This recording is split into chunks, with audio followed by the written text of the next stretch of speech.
इंद्रद्युम्न राजा हैं और इंद्रद्युम्न राजा की पत्नी का नाम है गुंडीचा, जिन पर कृपा करके भगवान जगन्नाथ प्रकट हुए। तो कहते हैं कि जगन्नाथ महाप्रभु की इतनी सेवा दोनों पति पत्नी करते थे कि एक दिन महाप्रभु जी ने कहा, वरदान मांगो, क्या चाहिए। तो इंद्रद्युम्न राजा ने तो मन में सोचा कि मैं वरदान मांगूंगा कि मेरे बाद मेरे वंश में कोई संतान ही ना हो। और पत्नी सोच रही थी कि मैं इनसे मांगूंगी कि मेरे को एक संतान हो जाए। पति मांगना चाह रहा है संतान ना हो, पत्नी मांगना चाह रही संतान हो जाए।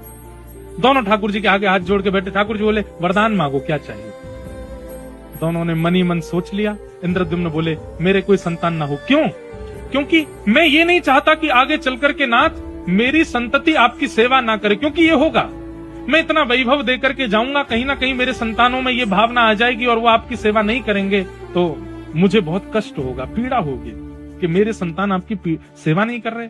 इसलिए मैं अपने तक ही सेवा रखना चाहता हूं। और पत्नी चाहती थी कि एक संतान हो ताकि इनकी सेवा आगे तक चले। जब दोनों के मन को ठाकुर जी ने देखा तो ठाकुर जी हंसने लगे। बोले, ये क्या है। इंद्रद्युम्न राजा बोले, क्या हो गया नाथ।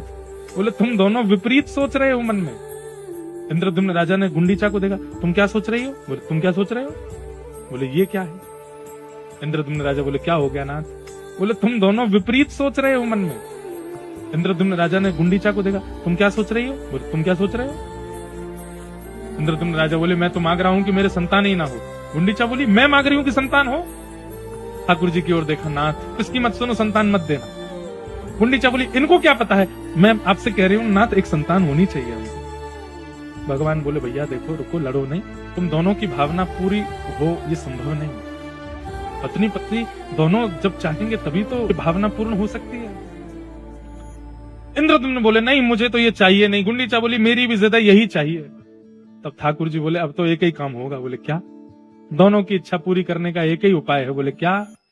आपको चाहिए संतान ना हो, आपको चाहिए संतान हो, तो एक काम करते हैं। बोले, क्या। अब मैं ही आपकी संतान, मैं ही आपका लाला, मैं ही आपका पुत्र हूं, मुझे ही पुत्र रूप में स्वीकार करो। गुंडीचा प्रसन्न तो हो गई, लेकिन भावुक हृदय से बोली, नाथ आप मेरे पुत्र तो बन गए, पर पुत्र तो सदा गोद में रहता है, पुत्र तो घर में रहता है, आप तो मंदिर में बैठे हो। ठाकुर जी बोले, भैया अब थोड़ा मैंने आपके लिए किया, अब थोड़ा आप मेरे लिए करो कि 365 दिन में से 15 दिन घटा करके बाकी दिन तो मैं मंदिर में रहूंगा, लेकिन साल के 15 दिन के लिए मैं रथ में बैठ करके गुंडीचा आऊंगा और वहां आकर के जैसा एक बालक का व्यवहार स्वभाव होता है वो सब निर्वहन करूंगा। अपनी मैया के पास आऊंगा, मैया की गोद में बैठूंगा, वहां मैं परमात्मा ना बन करके आपका लाला बन करके आपके साथ रहूंगा। इसलिए ठाकुर जी की रथ यात्रा होती है और महाप्रभु जगन्नाथ जी अपनी मैया से मिलने जाते हैं। यही कथा सुन रहा है कौन, साल पे।